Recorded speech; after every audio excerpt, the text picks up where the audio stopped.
Hello friends, welcome to edu topper. Friends, perfection IAS के 67th BPSC के test का ये 11वां सेट है, जिसमें इंडियन ज्योग्राफी के बारे में प्रश्न दिए गए हैं। तो चलिए बिना देर किए इन प्रश्नों को शुरू करते हैं। जैसा कि आप जानते हैं कि ये 150 प्रश्न होंगे और इन प्रश्नों के 5 ऑप्शंस होंगे। आप मेरे साथ साथ इन प्रश्नों को पढ़ते और इनके उत्तर मन में सोचते जाइए और ये मिलाते जाइए कि आपने जो सोचा वो उत्तर सही है या नहीं है। इससे आपका रिवीजन भी बेहतर तरीके से हो सकेगा। फ्रेंड्स, इसके पहले अगर आप हमारे चैनल को पहली बार विजिट कर रहे हैं तो उम्मीद करती हूँ कि आप इसे सब्सक्राइब ज़रूर कर लेंगे, और अगर सब्सक्राइब कर चुके हैं तो बेल आइकन का बटन ज़रूर दबा देंगे ताकि हमारे आने वाली हर वीडियो की नोटिफिकेशन आपके पास सबसे पहले पहुंचे। तो चलिए शुरू करते हैं आज के प्रश्नों को। पहला प्रश्न है हमारा, हिमालय की चौड़ाई सबसे कम कहाँ है? हिमालय की चौड़ाई सबसे कम है सी, अरुणाचल प्रदेश में। ठीक है, आप जानते हैं कि पश्चिम से पूर्व की तरफ हम जैसे जैसे जाते हैं हिमालय की चौड़ाई कम होती जाती है। जैसा कि जम्मू कश्मीर में ये चौड़ाई 500 किलोमीटर है, जबकि अरुणाचल प्रदेश में आके ये चौड़ाई 200 किलोमीटर हो जाती है। कौन सा सही सुमेलित है? यहाँ सही सुमेलित है सी, धौलाधर। धौलाधर हिमाचल प्रदेश में है, ये बिल्कुल सही है। नागटिब्बा उत्तराखंड में है। महाभारत श्रेणी नेपाल में है। वहीं पीर पंजाल जो है ये जम्मू में है। ठीक है, आगे बढ़ते हैं हम। उत्तर से दक्षिण दिशा में व्यवस्थित करके लगाना है और सही विकल्प को चुनना है। तो यहाँ जब उत्तर से दक्षिण दिशा में हम देखेंगे तो सबसे उत्तर में जो इनमें से पड़ता है वो है माउंट काराकोरम। इसके बाद आता है लद्दाख, फिर जास्कर और अंत में माउंट एवरेस्ट, यानी सी ऑप्शन हमारा यहाँ पे सही है। अगला प्रश्न है कि चूरिया घाट की पहाड़ियाँ नेपाल में स्थित हैं। ये पहाड़ियाँ किसका हिस्सा हैं? चूरिया घाट की पहाड़ियाँ हिस्सा हैं शिवालिक का। ये शिवालिक जो है ये जम्मू से लेके अरुणाचल प्रदेश तक फैला हुआ है। इसकी मैक्सिमम चौड़ाई हिमाचल प्रदेश में 50 किलोमीटर है, जबकि मिनिमम चौड़ाई अरुणाचल प्रदेश में 15 किलोमीटर है। कौन सा हिमालय से उत्तरी मैदान तक भू आकृतियों का सही क्रम है? इसका सही उत्तर है डी, क्योंकि हमें जो जिस क्रम में मिलती हैं ये आकृतियाँ, शिवालिक सबसे पहले मिलता है, उसके बाद मिलता है भाबर, फिर तराई और अंत में मैदान। पहाड़ी जनजातियों का पश्चिम से पूर्व दिशा में सही अनुक्रम लगाना है। तो पश्चिम से पूर्व दिशा की तरफ सही अनुक्रम जब हम देखेंगे तो हमें मिलेगा ए, कौन कौन? गारो, खासी, जयंतिया और अंत में नागा।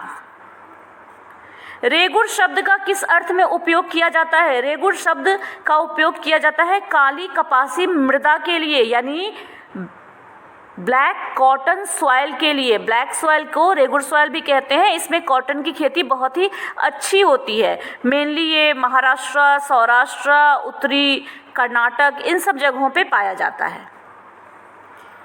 अगला प्रश्न है कि सही तरीके से सुमेलित करना है और सही विकल्प का चयन भी करना है। तो इसको सुमेलित करते हैं। दोआब क्षेत्र मिलता है पंजाब में, 4 असम में, मैदान मिलते हैं कर्नाटक में, जबकि तराई उत्तर प्रदेश में। तो यहाँ पे हमारा जो सही ऑप्शन है वो है बी। लाल विगलन, रेड रॉट, कैसा रोग है और इससे किसकी फसल पीड़ित होती है? लाल विगलन ये एक तरह का कवक का रोग है और इससे गन्ने की फसल संक्रमित होती है। विश्व में निम्नलिखित में से किस मरुस्थल में जनसंख्या घनत्व सबसे ज़्यादा है? देखिए, जनसंख्या घनत्व जिस मरुस्थल में सबसे ज़्यादा है वो है थार। थार मरुस्थल दुनिया की सबसे ज़्यादा आबादी वाला मरुस्थल है, जिसका जनसंख्या घनत्व 83 व्यक्ति प्रति वर्ग किलोमीटर है। आगे बढ़ते हैं। कौन सा या कौन से सही सुमेलित नहीं है, यहाँ पे नमक कार्यशाला की बात दी गई है और एक तरफ राज्य बताए गए हैं। तो आप देखेंगे कि सी यानी डिडवाना, ये गुजरात में नहीं है बल्कि ये राजस्थान में है, बाकी सभी यहाँ पे सही सुमेलित हैं। कौन सी नदियाँ पूर्ववर्ती नदियाँ हैं, यहाँ पूछा जा रहा है कौन सी नदियाँ पूर्ववर्ती नदियाँ। देखिए पूर्ववर्ती नदी क्या होती है ये जान लीजिए। पूर्ववर्ती नदी का वो नदी जो अपने द्वारा काटी गई संरचना से भी पुरानी है, ठीक है। ये कहने का मतलब कि जैसे हिमालय है, ठीक है, हिमालय से होकर के बह रही है सिंधु नदी, ठीक है, सिंधु नदी बह रही है, तो ये सिंधु नदी हिमालय से भी पुरानी है, तो ये पूर्ववर्ती नदी है। और जो नदी ढालान की सामान्य दिशा की तरफ बढ़ती है उसको अनुवर्ती नदी कहते हैं।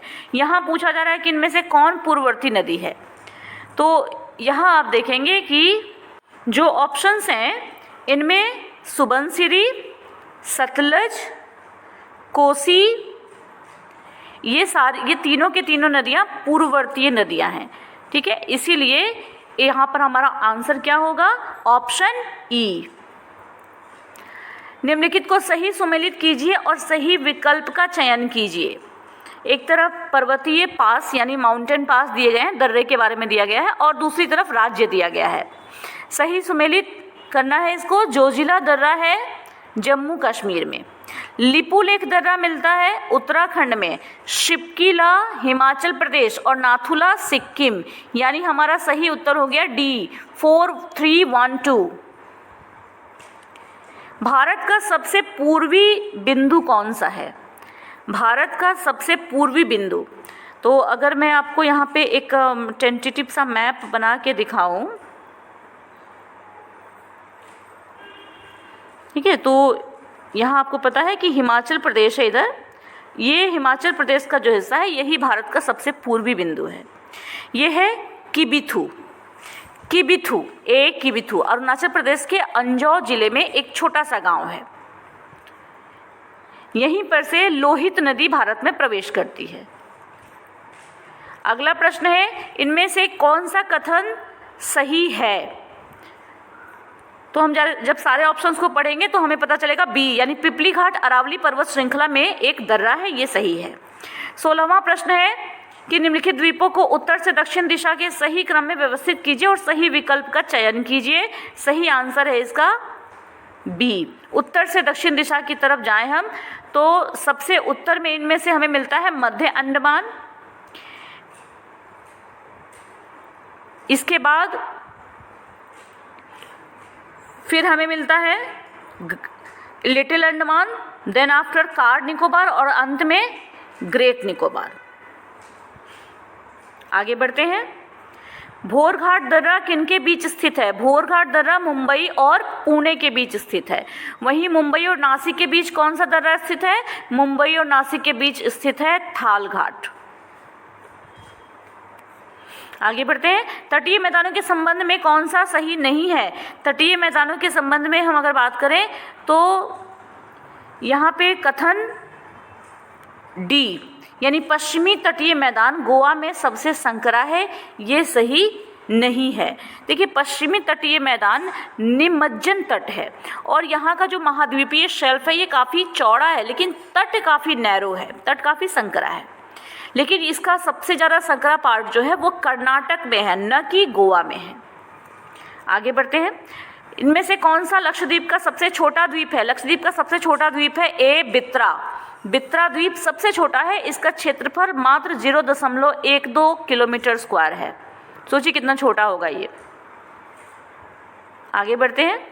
इनमें से कौन सा सही ढंग से सुमेलित नहीं है, ऑप्शंस आपके सामने हैं तो आप इसमें देखेंगे कि यहाँ अभी तक हमें 2 ऑप्शन मिल गए, सी और डी, दोनों ही सही सुमेलित नहीं है। क्यों? क्योंकि हिमालयन फ्रंट फॉल्ट ये तिब्बत और महान हिमालय के बीच नहीं है बल्कि शिवालिक और उत्तरी मैदान के बीच में है। जबकि अगर हम बात करें डी की तो इंडो सांगपो सचर जोन ये भी ITSZ इसके साथ भी ऐसा ही है, ये पामीर घाट और तियन शान के बीच नहीं है बल्कि ट्रांस हिमालय और महान हिमालय के बीच में है। दैट्स वाई हमारा आंसर यहाँ पे क्या होगा, ई। आगे बढ़ते हैं। निम्नलिखित में से कौन सा कथन सही है? सारे कथनों को पढ़ने के बाद हमें ऑप्शन ए मिलेगा, वेटलैंड पंजाब में पाई जाती है, ये सही है। वेटलैंड क्या है ये जानिए। पंजाब की जो उपजाऊ खादर भूमि है ना, खादर भूमि आप जानते हैं नई जलोढ़ मिट्टी होती है, तो पंजाब में जो उपजाऊ खादर भूमि है उसको वेटलैंड के नाम से जाना जाता है। वहीं और ऑप्शंस के बारे में बता दूं, जो चोस क्या होती है, चोस पंजाब के उत्तरी भाग में जो मिट्टी को काट करके ड्रेनेज टाइप का, अवनालिका टाइप की बन जाती हैं धाराओं से, इसको कहते हैं।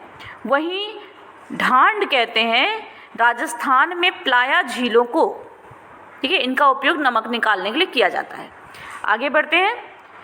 कथनों के आधार पर सही स्थान की पहचान कीजिए। क्या क्या कथन है देखिए। तो सबसे पहले कि मोटे तौर पे 6 डिग्री नॉर्थ से 14 डिग्री नॉर्थ के बीच है, इसी से हमें पता चल जाना चाहिए कि आंसर क्या हो सकता है। दूसरा है कि रिची द्वीप समूह इसका हिस्सा है और 10 डिग्री चैनल इसे विभाजित करता है, ये तो मोस्ट कॉमन फैक्ट है। That's why answer is C, Andaman and Nicobar. सही सुमेलित करना है और सही विकल्प का चयन करना है, तो पहले हम सुमेलित कर लेते हैं फिर विकल्प का चयन करेंगे। तो जब इसको सुमेलित करेंगे हम, तो सबसे पहले नदी दिया गया है और एक तरफ उद्गम दिया गया है। सिंधु नदी का उद्गम होता है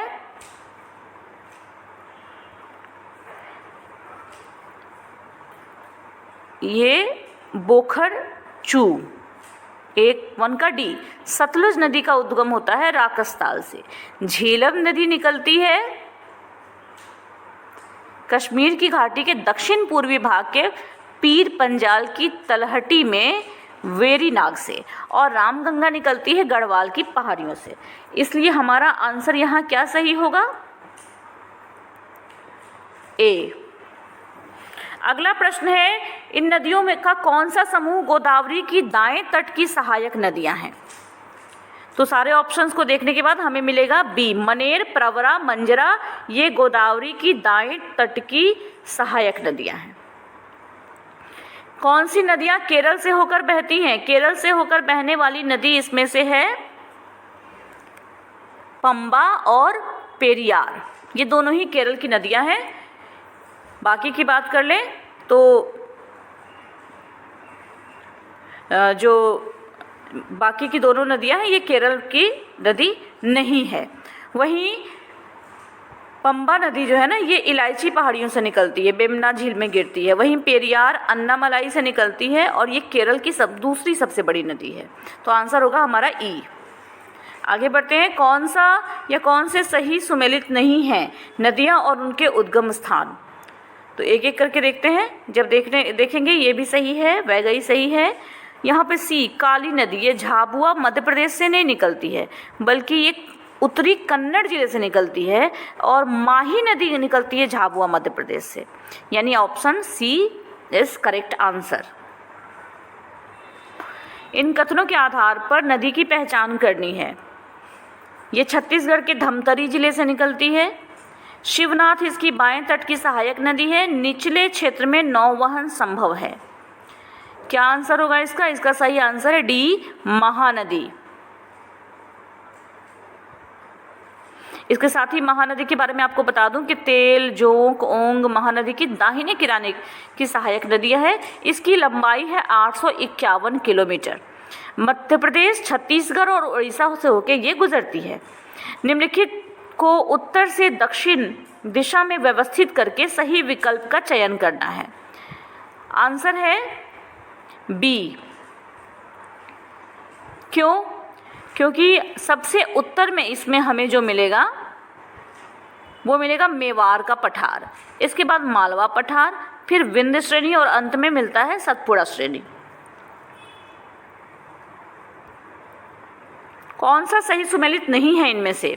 तो आप देखेंगे कि सी, नीति दर्रा, ये उत्तराखंड और नेपाल को नहीं जोड़ता बल्कि उत्तराखंड और तिब्बत को जोड़ता है। नीति दर्रा ये सर्दियों में पूरी तरह से एकदम बर्फ से ढका हुआ रहता है, और बाकी सभी तो सही सुमेलित हैं ही। इसमें आपको बता दूं खारडुंगला दर्रे के बारे में, ये हमारे देश का सबसे ऊंचा मोटर वाहन योग्य दर्रा है। ये लेह और सियाचिन ग्लेशियर को जोड़ता है और सर्दियों के दौरान बंद भी रहता है। वहीं चांगला की बात करें तो ये लद्दाख और तिब्बत को जोड़ता है और ये ग्रेट हिमालय का सबसे बहुत ऊंचे पर्वतीय दर्रों में से एक है। बोमडिला की बात करें तो बोमडिला दर्रा तो आप जानते ही हैं कि अरुणाचल प्रदेश और लहासा को जोड़ता है। आगे बढ़ते हैं। राजस्थान के उदयपुर में निम्नलिखित में से किस खनिज का भंडार है? राजस्थान के उदयपुर में बहुत सारे खनिज मिलते हैं यहाँ पे, जैसे कि यहाँ सीसा भी मिलता है और जस्ता भी मिलता है, एस्बेस्टस भी मिलता है, यानी ऑप्शन होगा ई करेक्ट। उत्तर से दक्षिण दिशा में निम्नलिखित श्रेणियों को व्यवस्थित कीजिए और सही विकल्प का चयन कीजिए। उत्तर से दक्षिण दिशा, देखिए मैप बेस्ड क्वेश्चन बहुत ज़्यादा हैं, इसलिए मैप कवर करना बहुत ज़रूरी है आपके लिए। अगर आप चाहेंगे तो हम लोग मैप की वीडियो भी स्पेशली आपके लिए लेके आएंगे, ठीक है, जिसमें सारे जो भी भारत के मेन पहाड़ियाँ हैं, जो भी पर्वत हैं, उनके बारे में हम आपको क्लियर तरीके से बताएंगे कौन सी दिशा में कहाँ कहाँ लोकेशन है। चलिए देखते हैं इसका आंसर। तो 31 का आंसर है बी। क्यों? क्योंकि उत्तर से दक्षिण में लगाना है। सबसे उत्तर में पड़ता है सतमाला, इसके बाद हरिश्चंद्र श्रेणी, फिर नल्लामाला और अंत में पालकोंडा श्रेणी। आगे बढ़ते हैं। और दक्षिण से उत्तर दिशा में, देखिए दक्षिण से उत्तर दिशा में नदियों को सही क्रम में लगाना है।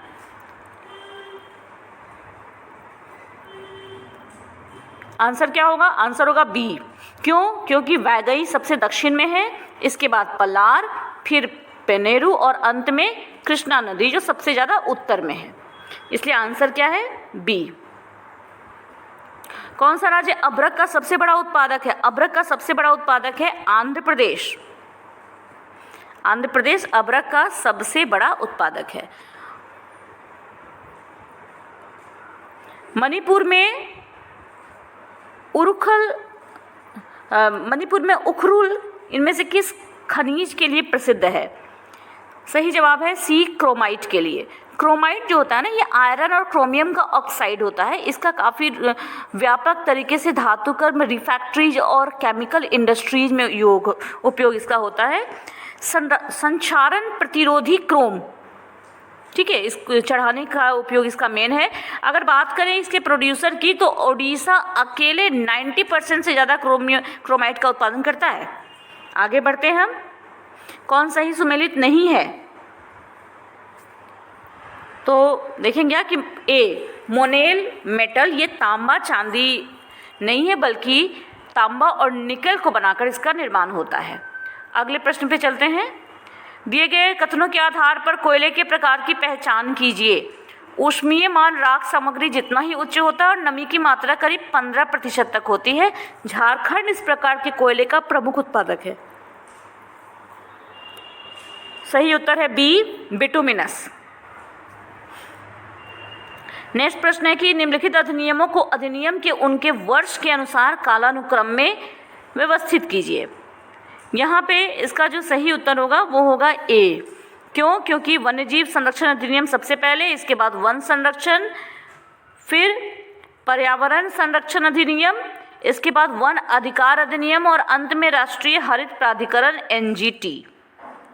अगले प्रश्न पे चलते हैं। बुढ़ा नाला किस देश की मौसमी सहायक नदी है? सही आंसर है डी, सतलज। सतलज की सहायक नदी है ये लुधियाना में सतलज की मौसमी सहायक नदी है। ये नदी देखा जाए तो 47 किलोमीटर तक बहती है। यहाँ आकर के ये सतलज नदी भी मिल जाती है। इसको पहले बुढ़ा दरिया के नाम से जाना जाता था। अगले प्रश्न पे चलते हैं। हाल ही में निम्नलिखित में से किसको प्रमुख पत्तन के रूप में मंजूरी दी गई? सही आंसर है बी, वधावन। अगला प्रश्न है कि IMD के अनुसार भारत में सामान्य वर्षा कितनी है? IMD के अनुसार भारत में सामान्य वर्षा 88 सेंटीमीटर है। अगला प्रश्न है कि डायमर भाषा बांध कहाँ स्थित है? डायमर भाषा बांध स्थित है सिंधु नदी पर। ये उत्तरी पाकिस्तान में खैबर पख्तूनख्वा में कोहिस्तान और गिलगिट बाल्टिस्तान में डायमर जिले के बीच सिंधु नदी पर स्थित है। अगले प्रश्न पे चलते हैं। अगला प्रश्न है हमारा कि रोहतांग सुरंग को किसके नाम से जाना जाता है? रोहतांग सुरंग को अटल सुरंग के नाम से भी जाना जाता है। निम्नलिखित में से कौन सी फसल आमतौर पर 100 सेंटीमीटर से अधिक वर्षा होने पर खराब हो जाती है? सही आंसर है सी, गेहूं। गेहूं को अगर ज़्यादा वर्षा मिल जाए तो ये खराब हो जाती है। कपास के उत्पादन के लिए निम्नलिखित में से कौन सी आदर्श स्थिति है? कपास के उत्पादन के लिए आदर्श स्थिति है बी, वर्षा की मात्रा काफ़ी साधारण होनी चाहिए। इन कथनों के आधार पर मृदा की पहचान कीजिए। तो जब इन सारे कथनों को हम पढ़ेंगे कि आयरन और एल्युमिनियम ऑक्साइड से भरपूर है, भारी वर्षा वाली जगह पे पाई जाती है, कॉफ़ी, काजू, सिनकोना आदि फसलें उगाई जाती हैं, ईंट की तरह कठोर होती है, तो फिर यहाँ पे हमारा आंसर हो जाएगा सी, लेटराइट। गंगा के मैदान के निम्नलिखित हिस्सों को पूरब से पश्चिम की दिशा में सही क्रम में व्यवस्थित करना और सही विकल्प का चयन करना है। देखिए, गंगा के मैदान की बात करें तो पूरब से पश्चिम हमें बताना है। सबसे पूरब में इसमें से जो आता है वो है गंगा यमुना दोआब। सबसे पूरब में गंगा यमुना दोआब। एक मिनट, यहाँ जो सबसे पूरब में आता है वो मैं थोड़ा सा इसको ये बना देती हूँ आपके लिए, ताकि मुझे बताने में भी आसानी हो और आपको समझने में भी। सबसे पूरब में जो आएगा ना वो आएगा कोसी का मैदान, जो बिहार में है। ठीक है, कोसी का मैदान, कोसी नदी के पूर्व का मैदान। इसके बाद आता है सरयू का मैदान। सरयू का मैदान कहाँ है? घाघरा और गंडक के बीच में है।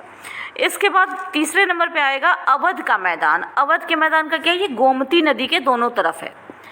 इसके बाद आता है रुहेलखंड। रुहेलखंड कहाँ है? गंगा और रामगंगा के बीच का जो मैदानी हिस्सा है उसको रुहेलखंड कहते हैं, रुहेलखंड का मैदान कहते हैं। और तब अंत में सबसे पश्चिम में आएगा गंगा यमुना दोआब। ठीक है, तो आंसर हमारा यहाँ क्या था? सी। आगे बढ़ते हैं। दुआर भारत के किस क्षेत्र में पाए जाते हैं? देखिए, दुआर पाए जाते हैं भारत के दार्जिलिंग के क्षेत्र में। बंगाल के उत्तरी भाग और आसाम के कुछ हिस्सों में तराई क्षेत्र को दुआर के रूप में जाना जाता है। आगे बढ़ते हैं। नेक्स्ट क्वेश्चन हमारा है कि इन रामसर स्थलों को उत्तर से दक्षिण दिशा के सही क्रम में व्यवस्थित करना और सही विकल्प का चयन करना है। सही उत्तर है यहाँ पर ए। क्यों? क्योंकि हमें बताना है उत्तर से दक्षिण की तरफ। तो सबसे उत्तर में आता है सोकार, जो लद्दाख में है। इसके बाद आता है हरके झील, जो पंजाब में है। फिर आता है कांवड़ ताल, जो बेगूसराय में है, बिहार के। इसके बाद है भोजताल, जो भोपाल में है। और अंत में सष्टम कोट्टा झील, जो केरल में है। इसलिए ऑप्शन ए सही है। पूर्वोत्तर भारत को की दी गई पहाड़ियों को उत्तर से दक्षिण दिशा के सही क्रम में व्यवस्थित कीजिए और सही विकल्प का चयन कीजिए। तो इसमें जब हम देखेंगे कि सही विकल्प क्या है, यहाँ पर ए सही आएगा। ए ऑप्शन सही होगा, क्योंकि मिश्मी पहाड़ियाँ, इसके बाद पटकाई बूम, फिर नागा पहाड़ियाँ, अंत में मिजो पहाड़ियाँ, यही उत्तर से दक्षिण का क्रम है। अगले प्रश्न पे चलते हैं। दंडकारण्य पठार निम्नलिखित में से किस राज्य में स्थित है? दंडकारण्य पठार स्थित है छत्तीसगढ़ में। अगला प्रश्न है, पाक जल डमरू मध्य कन्याकुमारी के किस दिशा में स्थित है? पाक जल डमरू मध्य कन्याकुमारी के उत्तर पूर्व दिशा में स्थित है। राज्यों को उत्तर से दक्षिण की दिशा में उनकी राजधानियों की अवस्थिति के अनुसार व्यवस्थित कीजिए और सही विकल्प का चयन कीजिए। यहाँ पर हम देखेंगे कि सबसे उत्तर में इनमें से है अरुणाचल प्रदेश, जिसकी राजधानी है ईटानगर। इसके बाद आता है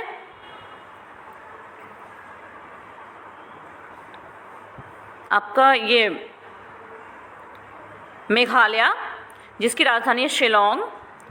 फिर आता है मणिपुर, जिसकी राजधानी है इम्फाल। इसके बाद आता है त्रिपुरा, जिसकी राजधानी है अगरतला। और अंत में आता है मिजोरम, जिसकी राजधानी है आइजोल। यानी यहाँ पे हमारा सही उत्तर है बी। अमरकंटक पहाड़ियाँ इनमें से किस नदियों का संगम है? अमरकंटक पहाड़ी में ए और बी इन दोनों नदियों का संगम यहाँ पे हमें मिलता, उद्गम स्थान है ना, सॉरी नहीं संगम नहीं, उद्गम स्थान है। तो अमरकंटक पहाड़ी से सोन नदी और नर्मदा नदी दोनों ही नदियाँ निकलती हैं। अगले प्रश्न पे चलते हैं। इनमें से सभी को सुमेलित करना है और सही विकल्प का चयन करना है। एक एक करके देखते हैं। बागमती नदी, देखिए बागमती नदी का उद्गम स्थान है नेपाल में काठमांडू के नज़दीक में, ठीक है, नेपाल में काठमांडू के नज़दीक बागमती नदी का उद्गम स्थान है, शिवपुरी पर्वत श्रेणी में। ये वन का डी। इसके बाद है कमला नदी। कमला नदी का जो उद्गम स्थान है ये है महाभारत श्रेणी। महानंदा नदी का उद्गम है सिक्किम में और बूढ़ी गंडक का सोमेश्वर श्रेणी। यानी हमारा यहाँ पे कौन सा सही आंसर होगा? सही आंसर होगा बी। आगे बढ़ते हैं। भारत में एंथ्रासाइट कोयला कहाँ पाया जाता है? भारत में एंथ्रासाइट कोयला पाया जाता है जम्मू कश्मीर में मुख्य रूप से। इसके बाद अगला प्रश्न है कि क्यूल नदी कहाँ से निकलती है? देखिए क्यूल नदी गिरिडीह जिले से निकलती है। गिरिडीह जिले के खड़गदीन थाना क्षेत्र में तीसरी पर्वत श्रेणी से निकलती है, यानी तीसरी पहाड़ियाँ गिरिडीह जिला। 56 का डी। भवसा और हरहा किस नदी की सहायक नदियाँ हैं? भवसा और हरहा गंडक नदी की सहायक नदियाँ हैं। इनमें से भवसा बाएं किनारे और हरहा दाएं किनारे की। करकट झरना कहाँ स्थित है? करकट झरना स्थित है बी कैमूर में। कैमूर में करकट झरना स्थित है। आगे बढ़ते हैं। अगला प्रश्न है कि पूर्वी निम्न स्तरीय और उच्च स्तरीय नहर हिस्सा इनमें से कौन सा है? सही उत्तर है सोन नहर प्रमुख सिंचाई परियोजना का। अगला प्रश्न आता है कि सही सुमेलित करना है और सही विकल्प का चयन करना है। हम देखेंगे कि चंदन बांध बांका, गंडक पर बांध वाल्मीकि नगर, दुर्गावती बांध कैमूर और लीलाजन सिंचाई बांध जो संरचना है ये गया में। इस तरीके से हमारा सही आंसर यहाँ पे है सी। अगले प्रश्न पे चलते हैं। जल निकासी का आर्य पैटर्न कहाँ दिखाई देता है? यहाँ हम देखें कि ए, बी और डी तीनों ही सही हैं, यानी मैकाल श्रेणी में भी, मंडाव पहाड़ियों में भी, छोटा नागपुर पठार में भी। इसलिए आंसर होगा ई। ग्रीन हाउस गैसों की अवधारणा की कल्पना किसके द्वारा की गई थी? ग्रीन हाउस गैसों की अवधारणा की कल्पना की गई थी जोसेफ फोरियर द्वारा।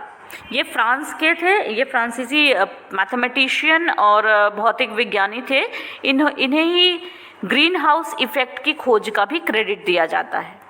आगे बढ़ते हैं। कौन सा सही सुमेलित है? सुमेलित नहीं है। देखिए सही सुमेलित कौन सा नहीं है? इसका सही उत्तर है सी, दाऊदनगर सेतु। दाऊदनगर सेतु गंगा पर नहीं है बल्कि सोन नदी पे बना हुआ है, बाकी सभी सही हैं। अगले प्रश्न पे चलते हैं। बिहार में सीसा कहाँ पाया गया है?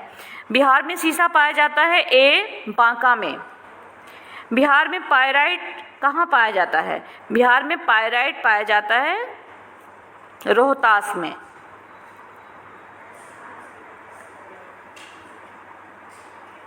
अगला प्रश्न है। बिहार के किन जिलों में धारवाड़ की चट्टानें पाई जाती हैं? धारवाड़ की चट्टानें बिहार में मेनली पाई जाती हैं मुंगेर जिले में। अगले प्रश्न पे चलते हैं। बिहार का अक्षांशीय विस्तार क्या है? बिहार के अक्षांशीय विस्तार की बात करें तो ये है सी, 3 डिग्री 11 मिनट, ठीक है, सी इसका सही उत्तर है। आगे बढ़ते हैं। उत्तर बिहार के मैदान को पश्चिम से पूर्व की दिशा में व्यवस्थित करना है तो यहाँ हम देखेंगे कि यहाँ सबसे पहले कौन सा होगा? सबसे पहले यहाँ पे आएगा मोतिहारी का मैदान। हमें कहाँ से कहाँ ले जाना है? हमें ले जाना है इसको पश्चिम से पूर्व दिशा में, यानी इस तरह ले जाना है। तो सबसे पहले आएगा मोतिहारी का मैदान, इसके बाद आता है मधुबनी का मैदान, फिर कटिहार, उसके बाद अररिया और अंत में सहरसा का मैदान, यानी ऑप्शन ए सही है। कौन सा या कौन से सही सुमेलित हैं? सही उत्तर है यहाँ पे धारवाड़ चट्टानें, जिनमें नीस और शिष्ट आते हैं। बाकी की बात करें तो विंध्य चट्टानों में बलुआ पत्थर, क्वार्टजाइट, डोलोमाइट, शेल, चुना पत्थर ये सब आते हैं। वहीं चतुर्थक चट्टानों में आते हैं एल्युमिनियम, कांग्लोमेरेट, मोटी बजरी। तृतीयक चट्टानों की बात करें तो ये हिमालय के तराई क्षेत्र में पाई जाती हैं। आगे बढ़ते हैं। सुंदरबन में गंगा के मैदान की प्रति किलोमीटर औसत ढाल क्या है? सुंदरबन में गंगा के मैदान की प्रति किलोमीटर औसत ढाल है 2 सेंटीमीटर। आगे बढ़ते हैं नेक्स्ट क्वेश्चन पे। कौन सा शहर बिहार में सबसे पश्चिमी स्थान है? बिहार का सबसे पश्चिमी स्थान है ए भभुआ। भभुआ कैमूर जिले में है। आगे बढ़ रहे हैं। इनको सही सुमेलित करके सही विकल्प का चयन करना है। हीराकुंड बांध ये महानदी पर, नागार्जुन सागर, कृष्णा नदी, टिहरी बांध, चिनाब, बगड़ीहार परियोजना, भागीरथी। इस तरीके से सही आंसर क्या होगा? ए। इनमें से किस स्थान या स्थानों पर नाभिकीय विद्युत संयंत्र नहीं है? सही आंसर है सी, जयपुर में। जयपुर में नाभिकीय विद्युत संयंत्र नहीं है। अगले प्रश्न पे आते हैं। कौन सा गैर भौगोलिक कारक उद्योग की अवस्थिति को प्रभावित करता है? सही आंसर है डी, कानून। क्योंकि हमें गैर भौगोलिक कारक के बारे में जानना है। कौन सा गैर भौगोलिक कारक उद्योग की अवस्थिति को प्रभावित करता है? तो हम जानते हैं कि किसी भी इंडस्ट्री के लोकेशन के लिए बहुत सारी चीज़ें मैटर करती हैं, जैसे कि वहाँ पे पावर सप्लाई का होना, लेबर का होना, मार्केट का अवेलेबल होना, रॉ मटेरियल्स का होना। तो ये सारे के सारे भौगोलिक कारक हैं। लेकिन गैर भौगोलिक कारक की बात करें तो ये है कानून। कौन से कथन सही नहीं है? अब आप देखेंगे कि इनमें सारे कथनों को पढ़ने के बाद से कि जो कथन सही नहीं है वो है सी, किसी स्थान की जनसंख्या को केवल जन्म दर और प्रवास प्रभावित करता है, इसके साथ साथ मृत्यु दर भी प्रभावित करती है। ठीक है, आगे बढ़ते हैं। कौन से पंजाब में भूमि निम्नीकरण का मुख्य कारण है? पंजाब में भूमि निम्नीकरण का मुख्य कारण है यहाँ तक का ओवर इरिगेशन, यानी अधिक सिंचाई होना। भारत और बिहार की जनसंख्या पिरामिड क्रमशः कैसा है? तो भारत और बिहार का जनसंख्या पिरामिड जो है वो नीचे की ओर, मध्य में उभार वाला और नीचे भारी। आगे बढ़ते हैं। कौन से खनिज निष्कर्षण की विधियां हैं? इनमें हम देखेंगे कि खनिज निष्कर्षण की विधि है सी, उत्खनन। बिहार और भारत की फसल गहनता क्रमशः क्या है? ये है 144% और 138%, यानी बिहार 144, भारत 138। कौन से जिले कृषि जलवायु क्षेत्र 1 के अंतर्गत आते हैं? ये आता है सीतामढ़ी, मधुबनी और वैशाली। बलथर मृदा के संबंध में कौन सा सही है?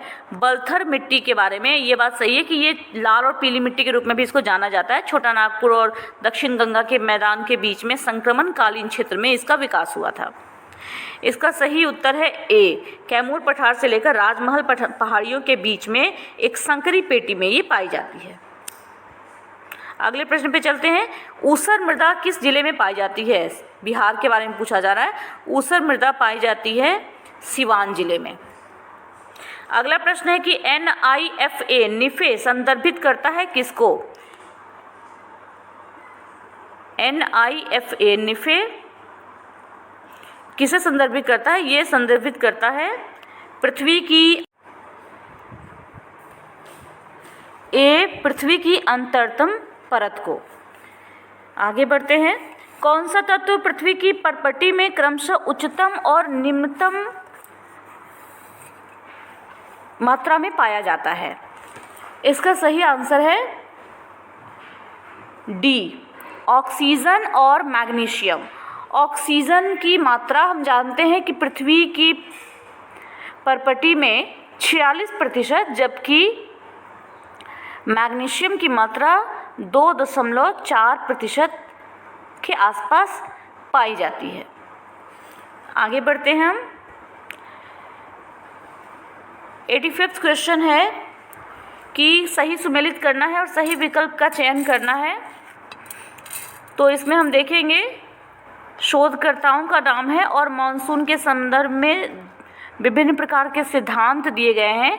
तो हैली का सिद्धांत है भूमि और समुद्री समीर के विषय में। कोटेश्वरम का सिद्धांत है तिब्बत के पठार का तापन यानी गर्म होने के संबंध में। फ्लोहन का सिद्धांत है संशोधित सन्मार्गी पवन के सिद्धांत में। और MT ये संबंधित है पश्चिमी जेट धारा की भूमिका से, यानी सही उत्तर है D। अगले प्रश्न पे चलते हैं। कौन सा कारक मानसून के दौरान वर्षा की अंतर मौसमी भिन्नता के लिए उत्तरदायी है? सही आंसर यहाँ पे है कि मैंडेन, जूलियन डोलन और उपोष्ण कटिबंधीय पश्चिमी जेट धारा, यानी कि दोनों ऑप्शन सही हैं हमारे। ई आंसर सही होगा। हिंद महासागर द्विध्रुव के सकारात्मक चरण से क्या होता है? इसकी वजह से भारत में अधिक वर्षा होती है। अब देखिए धनात्मक आईडी, ये जो हिंद महासागर द्विध्रुव की बात है, ये है क्या? IOD। तो ये पूर्वी बेसिन की तुलना में गर्म पश्चिमी बेसिन को बताती है। गर्म अरब सागर के कारण जो संवहन की क्रिया होती है वो ज़्यादा होती है, इसलिए बादल ज़्यादा बनता है और इसी कारण से वर्षा होती है। भारत के किन स्थानों पर सर्दियों के दौरान वर्षा होती है? सर्दियों के दौरान वर्षा होती है तमिलनाडु, आंध्र प्रदेश, पंजाब और हरियाणा में। तमिलनाडु और आंध्र प्रदेश में तो उत्तर पूर्वी मानसून से बारिश होती है, जबकि हरियाणा और पंजाब की तरफ जो बारिश होती है वो उपोष्ण पश्चिमी जेट धारा की वजह से होती है। भारत में अधिकतम संख्या में चक्रवात कब आते हैं? तो ज़्यादातर चक्रवात जो भारत में आते हैं वो मानसून के पहले और मानसून के बाद आते हैं, यानी कि ई ऑप्शन सही है। कमज़ोर पूर्वी जेट धारा कहाँ से कहाँ तक बहती है? कमज़ोर पूर्वी जेट धारा बहती है तिब्बत के पठार से अरब सागर तक। रोसब्बी तरंगों से क्या समझते हैं? रोसब्बी तरंगें क्या होती हैं? इसको रोसबी तरंग भी कह सकते हैं हम। ये रोसबी तरंग होती है कि कोरियोलिस बल से प्रभावित होती है और साथ ही साथ कोरियोलिस बल से नहीं, ये प्रभावित होती है दो विकल्पों से इसमें। एक तो अधिक ऊंचाई वाली पवनों में वृहत्कार घुमावदार बहाव इसका होता है और दूसरा इसका सामान्य प्रवाह पूर्व से पश्चिम की तरफ होता है। ठीक है, थोड़ा सा एक दो जगह पे प्रॉब्लम्स हो रही है बिकॉज तबीयत मेरी अंदर से ठीक नहीं है, सॉरी फॉर दैट। चलिए आगे चलते हैं, बट कहीं पर आपको गलत इन्फॉर्मेशन नहीं मिलेगी, मैं अपनी तरफ से पूरी कोशिश कर रही हूँ। हरित क्रांति का कार्यान्वयन करने के लिए बिहार का चयन क्यों नहीं किया गया? इसका कारण क्या है ना कि यहाँ पे बहुत छोटी भू जोतें थी और साथ ही साथ कृषि यंत्रीकरण का निम्न स्तर भी रहा था, इसलिए ई ऑप्शन सही है। कौन सा सही सुमेलित नहीं है? तो जब आप सारे ऑप्शंस को देखेंगे तो इसमें डी यानी परिशुद्ध कृषि, ये सही सुमेलित नहीं है। भारतीय गन्ना अनुसंधान संस्थान कहाँ स्थित है? भारतीय गन्ना अनुसंधान संस्थान स्थित है लखनऊ में। कौन सा कथन नदी अपहरण परिघटना के संदर्भ में सही है? तो यहाँ पर आप देखेंगे कि A, B, C तीनों सही है। नदी प्रणाली अपने तल से विपथित हो जाती है, इसमें पड़ोसी नदी में नदी का जल शीर्ष मिल जाता है। इसके अलावा धारा का अपहरण के रूप में भी इसमें जाना जाता है। आगे बढ़ते हैं, सही सुमेलित करना है और सही विकल्प चुनना है। तो एक एक करके देखते हैं। चाय संबंधित है नीलगिरी की पहाड़ियों से। कॉफ़ी बाबा बुदन की पहाड़ियाँ। जूट पूर्णिया कटिहार और सोयाबीन नासिक धुले अमरावती, यानी हमारा सही आंसर हो जाएगा ए। युवाला का निर्माण किस कर्ता द्वारा होता है? युवाला का निर्माण होता है पानी के द्वारा। ठीक है, अब देखिए युवाला होता क्या है, तो एक तरह से ये मूल रूप से स्लोवेनिया, क्रोएशिया, बोस्निया हर्जेगोविना, मोंटेग्रो, इसके अलावा सर्बिया के कुछ भागों में लोगों के द्वारा उपयोग किया जाने वाला एक उपनाम है। ठीक है, यहाँ के लोग अब इसमें होता क्या है कि आमतौर पे ये ऐसा भूभाग है ना, ये इस तरह का एक भूभाग है मिश्रित संरचना से बना हुआ, जो कि सिंक होल की तुलना में काफ़ी बड़े आकार का होता है और ये बनता है पानी से। निम्नलिखित प्रकार के अयस्कों को उनमें अवस्थित लौह अंश के बढ़ते क्रम में व्यवस्थित कीजिए और सही विकल्प चयन कीजिए। सही विकल्प यहाँ पे हम जब इसको व्यवस्थित करेंगे तो हमें मिलेगा बी, यानी 2, 1, 3 और तब अंत में 4। कौन सा मिक्स्ड क्रॉपिंग का उदाहरण है? मिक्स्ड क्रॉपिंग का उदाहरण है यहाँ पे सी, एक ही खेत पर एक साथ 2 फसलों की खेती करना। आगे बढ़ते हैं हम। कौन सा सही सुमेलित नहीं है? सही उत्तर है इसका बी, बंजर भूमि। बंजर भूमि 1 वर्ष से अधिक लेकिन 3 वर्ष से कम समय से निष्क्रिय पड़ी भूमि को बंजर भूमि नहीं कहते हैं, बल्कि 5 वर्ष से अधिक समय से निष्क्रिय या बेकार पड़ी भूमि को बंजर भूमि कहा जाता है। कौन सी नदियाँ बांग्लादेश में प्रवाहित नहीं होती हैं? बांग्लादेश में प्रवाहित नहीं होने वाली नदी है कालादान नदी। कालादान नदी जो है ये भारत के पूर्वी राज्य मिजोरम में और पश्चिमी म्यांमार के चिन राज्य और रखाइन राज्य में बहती है। कालादान को भारत में छिम तुई पुई नदी कहते हैं। छिम तुई पुई नदी भी इसको कहते हैं। ये भारत और म्यांमार के बीच अंतर्राष्ट्रीय सीमा का निर्माण भी करती है। निम्नलिखित नदियों को भारत में उनकी लंबाई के घटते क्रम में व्यवस्थित करना है। तो इसका आप देखेंगे आंसर सही होगा सी। क्यों? क्योंकि सबसे पहले आती है गंगा नदी, जो कि घटते क्रम में बताना है हमें। इसके बाद आती है गोदावरी नदी, फिर है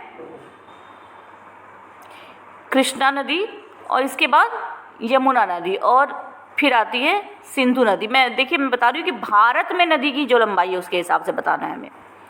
आगे बढ़ते हैं हम। गंगा नदी प्रणाली की निम्नलिखित में से कौन सी सहायक नदियाँ सही सुमेलित हैं?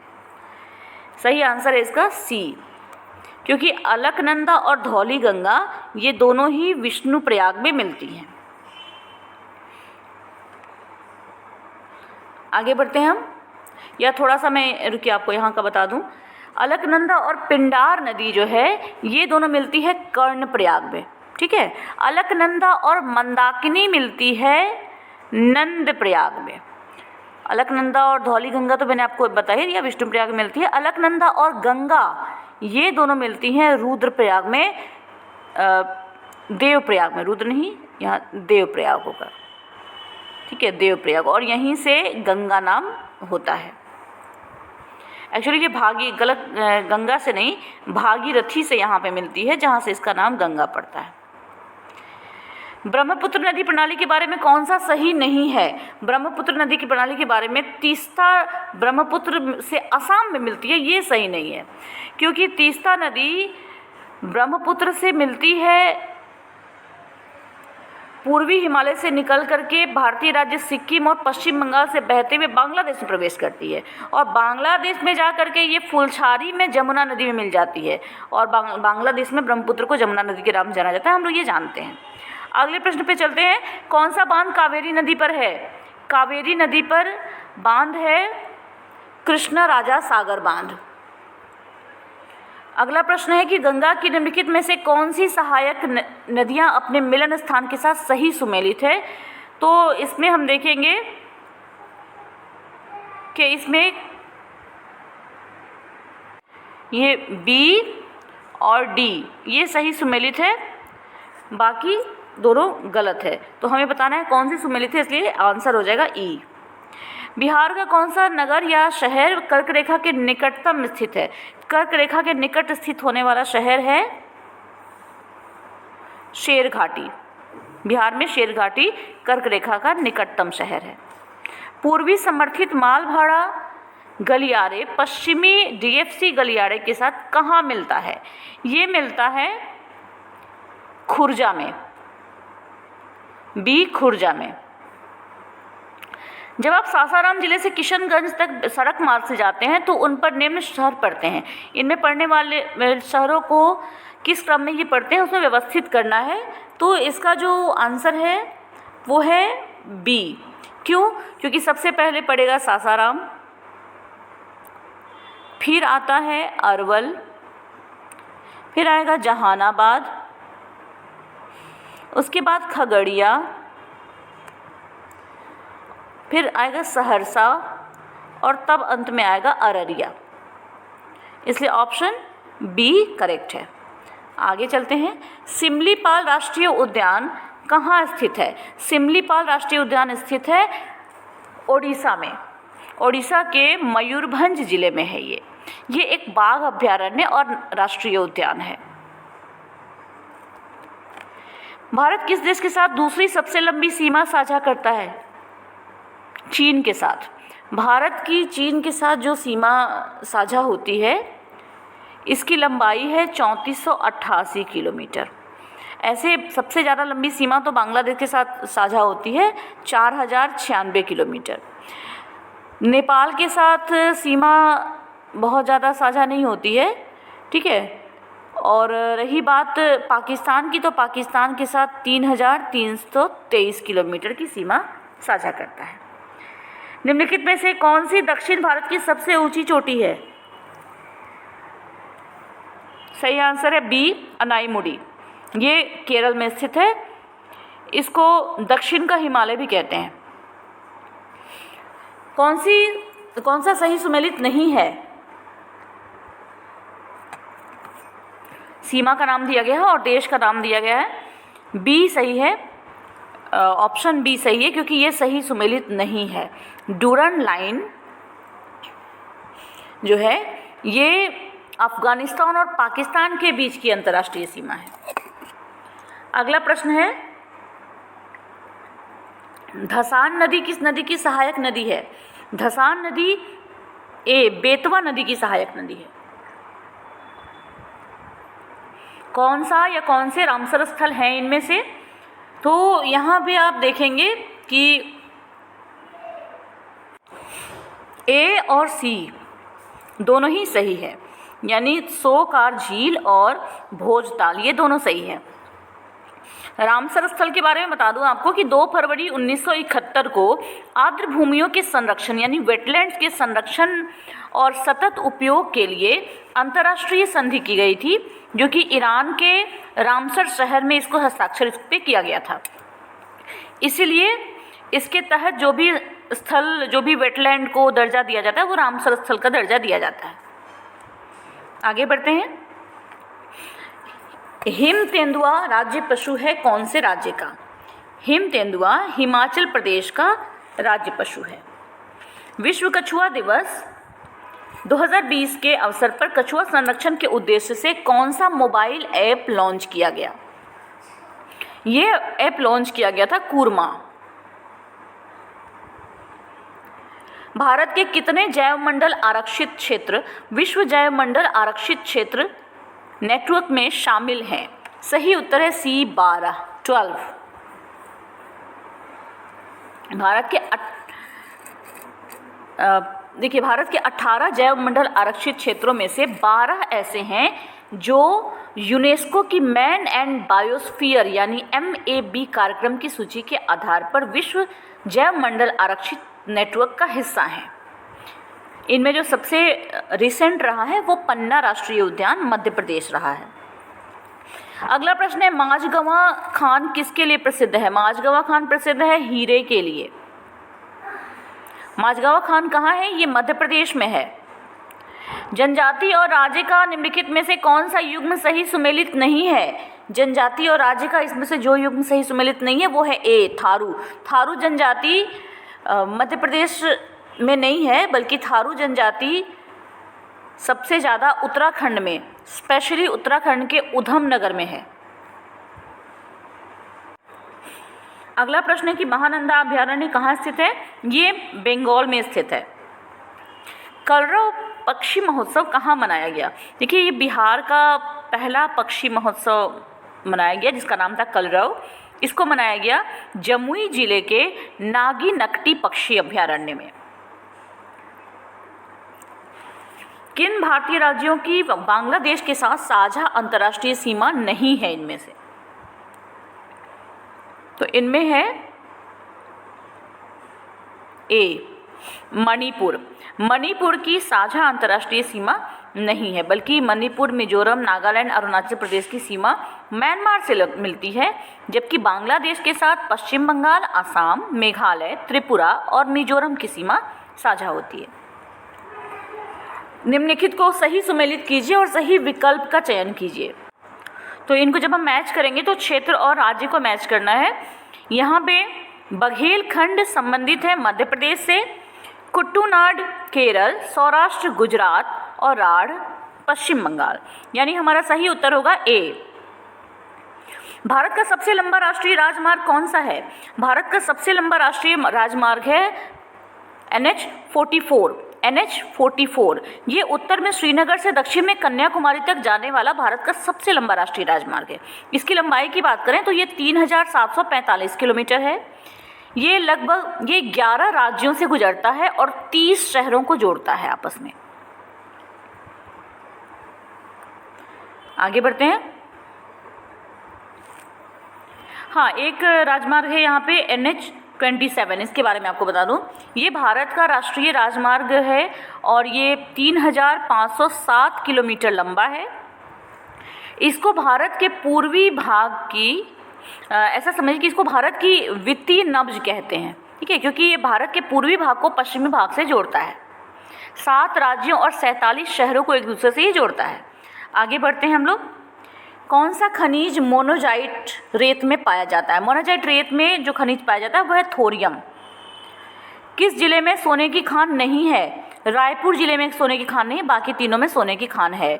इनमें से अनंतपुर में भी है जो आंध्र प्रदेश में है, रायचूर में जो कि हैती रायचूर है, और कोलार जो कर्नाटका में है। भारत की तेल शोधक शालाओं को पश्चिम से पूर्व दिशा की ओर व्यवस्थित करना है और सही विकल्प का चयन करना है।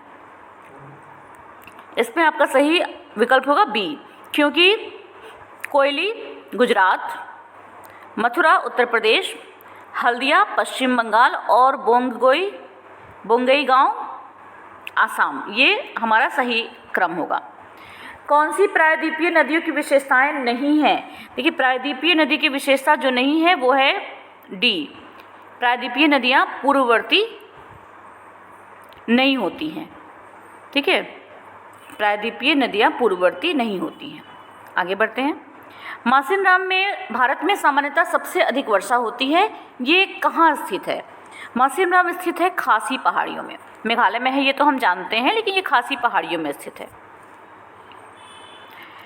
निम्नलिखित को सही सुमेलित कीजिए और सही कोड चुने। तूफान है, पवने हैं और स्थान को भी हमें चुनना है। तो इसका सही कोड होगा सी, यानी मंजरी वर्षा ये होती है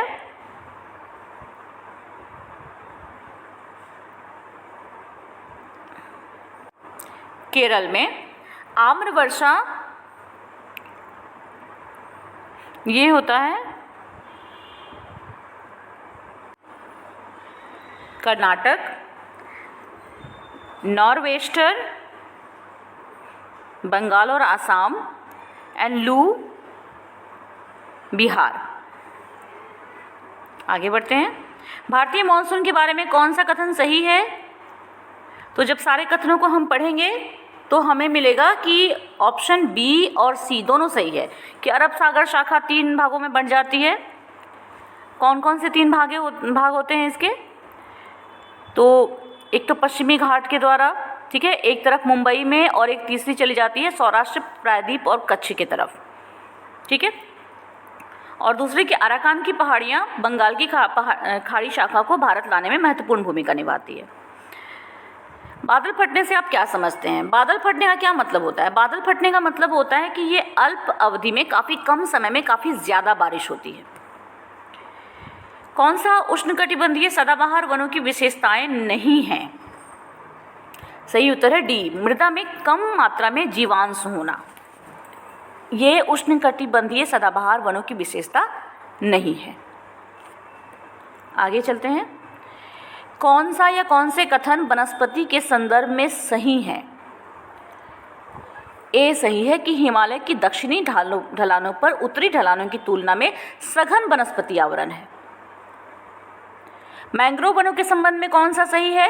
मैंग्रोव वनों के संबंध में ये सही है कि बीज जनक पौधे से जुड़े हुए उगने लगते हैं। मैंग्रोव उष्णकटिबंधीय और उष्णकटिबंधीय क्षेत्रों में उगते हैं। पौधों के चुनिंदा हिस्सों में लवण का संचय होता है। पत्तियों की मोमी उपत्वचा होती है। ये सारे कथन सही है, इसलिए ई आंसर सही होगा। क्षेत्रवार वनावरण के घटते क्रम में राज्यों को व्यवस्थित करना है और सही विकल्प का चयन करना है।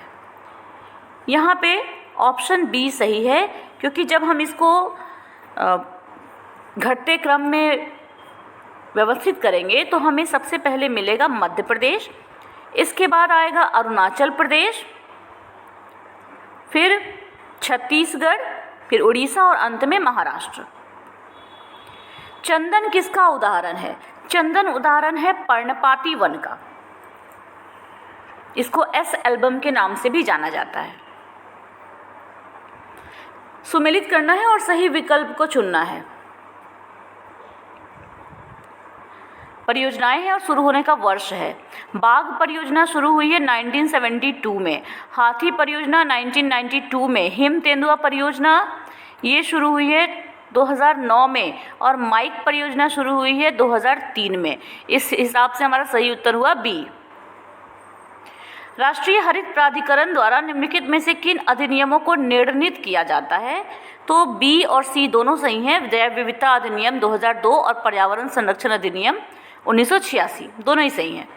संयुक्त राष्ट्र ने 2020 को अंतर्राष्ट्रीय वर्ष घोषित किया है, किसका? उत्तर है पादप स्वास्थ्य का। निम्नलिखित को सही सुमेलित कीजिए और सही विकल्प का चयन कीजिए। तिथि है और दिवस है, तो इसका सही आंसर है बी। क्यों? क्योंकि विश्व आर्द्रभूमि दिवस कब मनाया जाता है? 2 फरवरी को। विश्व ओजोन दिवस कब मनाते हैं? 16 सितंबर को। जल दिवस मनाते हैं 22 मार्च को और विश्व पर्यावरण दिवस मनाते हैं 5 जून को। कृषि सूखा किसको संदर्भित करता है? कृषि सूखा का क्या मतलब हुआ? यानी ये मृदा में नमी की कमी को बताता है। अगला प्रश्न है कि बर्फानी तूफान ब्लिजर्ड किस प्रकार के प्राकृतिक खतरों के तहत आते हैं? बर्फानी तूफान आते हैं वायुमंडलीय खतरों के तहत। वायुमंडलीय खतरों के तहत आते हैं। फ्रेंड्स, हम आपके लिए बिहार स्पेशल के करेंट अफेयर्स को तैयार कर रहे हैं और जल्दी ही आपको ये वीडियो देखने को मिलेगी, जिसमें 100 मोस्ट इम्पॉर्टेंट बिहार के करेंट अफेयर्स होंगे। और आप हमें कमेंट बॉक्स में बताइए कि आप इस वीडियो का इंतज़ार कर रहे हैं या नहीं कर रहे हैं, जिसमें हम 100 मोस्ट इम्पॉर्टेंट बिहार के करेंट अफेयर्स लेके आएंगे। और उसके बाद जल्दी हम बिहार स्पेशल के वो प्रश्न लाएंगे जो हमारा खुद का संकलन होगा और हमारा अपना टेस्ट होगा वो। ठीक है, चलिए फिर आगे बढ़ते हैं। कौन सा सही सुमेलित नहीं है इनमें से? तो इसमें जब आप सारे ऑप्शंस को पढ़ेंगे तो आपको मिलेगा सी, यानी एरी। एरी कच्छ के रण में से जल संरक्षण जो रणनीति है, इसमें एरी रणनीति कच्छ के रण से संबंधित नहीं है, बल्कि ये हम देखें कि तमिलनाडु की तरफ इसका यूज़ ज़्यादा होता है। बाकी सभी इसमें सही है। कौन सा उद्योग बॉक्साइट का कच्चे माल के रूप में उपयोग करता है? तो ये तो बहुत ही सिंपल सा प्रश्न है। ये एल्युमिनियम उद्योग में बॉक्साइट का कच्चे माल के रूप में प्रयोग होता है, क्योंकि बॉक्साइट एल्युमिनियम का ही ओर है या अयस्क है। केंद्रीय खनन एवं ईंधन अनुसंधान संस्थान कहाँ स्थित है? ये संस्थान स्थित है धनबाद में। सी, धनबाद में। भारत के बाहर विश्व का पहला योग विश्वविद्यालय कहाँ स्थित है? भारत के बाहर विश्व का पहला योग विश्वविद्यालय स्थित है अमेरिका के लॉस एंजलिस शहर में। ठीक है, चूँकि ये ऑप्शन यहाँ पे नहीं है इसलिए हम यहाँ पे ई को टिक करेंगे। कौन सा सही सुमेलित है निम्नलिखित में से? तो इसमें ग्रेबो आग्नेय चट्टान है, ये सही सुमेलित है, बाकी सभी गलत हैं।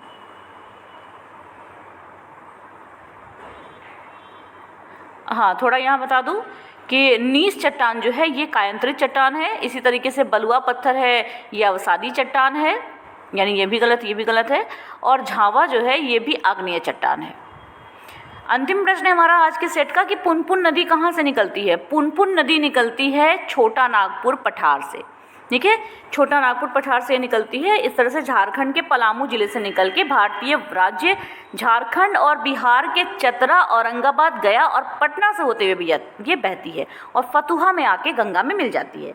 तो फ्रेंड्स, इस तरह से हमारा भारत और बिहार के भूगोल से संबंधित ये सेट समाप्त होता है।